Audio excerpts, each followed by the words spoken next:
Stadion Manahan, Solo, Sabtu malam, menjadi saksi bisu kemenangan dramatis Persis Solo atas Persija Jakarta.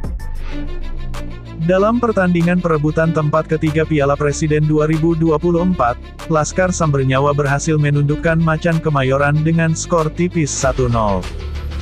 Sejak peluit pertama ditiup, kedua tim langsung bermain terbuka. Baik Persis maupun Persija sama-sama mengincar kemenangan. Namun, Laskar Sambernyawa lebih dulu menunjukkan taringnya. Pada menit ke-10, kerjasama apik antara So Yamamoto dan Ricardo Lima berbuah manis. Tendangan keras Ricardo Lima merobek gawang Persija dan membuat pendukung tuan rumah bersorak euforia. Di babak kedua, Persija terus berupaya menyamakan kedudukan. Beberapa peluang emas tercipta, namun sayang belum berbuah gol. Persis yang bermain lebih efektif mampu mempertahankan keunggulan hingga peluit panjang berbunyi. Kemenangan ini menjadi bukti bahwa Persis Solo sedang mengalami perkembangan yang sangat pesat di bawah arahan pelatih Milomir Seslija. Dengan skuad yang solid dan permainan yang menarik, Laskar Sambernyawa diprediksi akan menjadi salah satu tim yang akan bersaing ketat di kompetisi Liga 1 musim depan.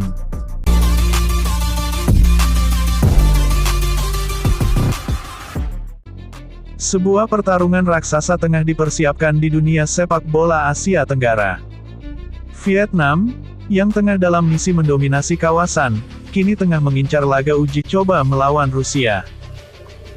Rencana ambisius ini tentu saja menarik perhatian banyak pihak, terutama para penggemar sepak bola di Vietnam dan Indonesia. Pertandingan melawan Rusia bukanlah sekadar laga persahabatan biasa. Bagi Vietnam, ini adalah kesempatan emas untuk menguji kekuatan tim sebelum menghadapi rival beratnya, Indonesia, di babak penyisihan grup ASEAN Cup 2024. Melawan tim bergaya Eropa seperti Rusia, kita bisa membiasakan diri dengan gaya tersebut. Belajar bertahan di udara, sebelum kembali menghadapi pemain Indonesia keturunan Eropa di babak penyisihan grup ASEAN Cup akhir tahun ini, tulis Tan Ninh, sebuah media Vietnam. Dengan menghadapi lawan sekuat Rusia, para pemain Vietnam diharapkan bisa belajar banyak hal, terutama dalam hal mentalitas dan kemampuan bermain di bawah tekanan. Selain itu, gaya permainan Rusia yang mengandalkan kekuatan fisik dan bola-bola panjang dinilai sangat mirip dengan gaya permainan beberapa pemain naturalisasi Indonesia. Dengan menghadapi Rusia, Vietnam berharap bisa menemukan formula yang tepat untuk meredam serangan-serangan dari para pemain Indonesia tersebut.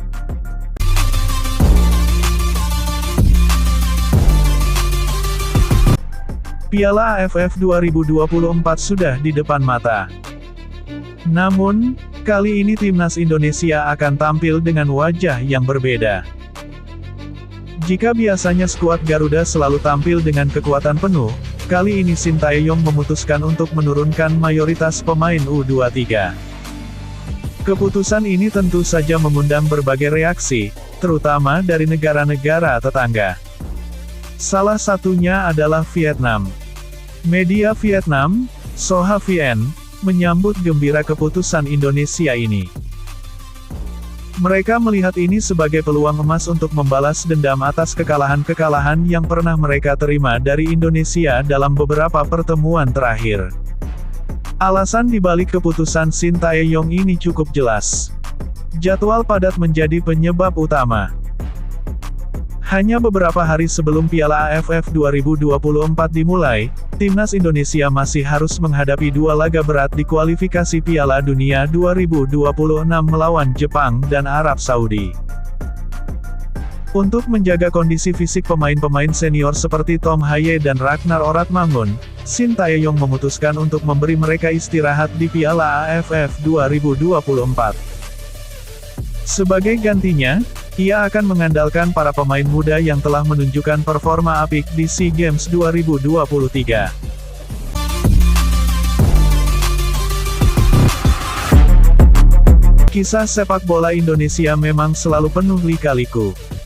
Salah satu cerita yang menarik perhatian adalah perjalanan karir Elkan Bagot. Bek tengah berdarah Indonesia-Inggris ini pernah mengalami pasang surut dalam kariernya, terutama dalam hubungannya dengan pelatih timnas Indonesia, Shin Tae-yong.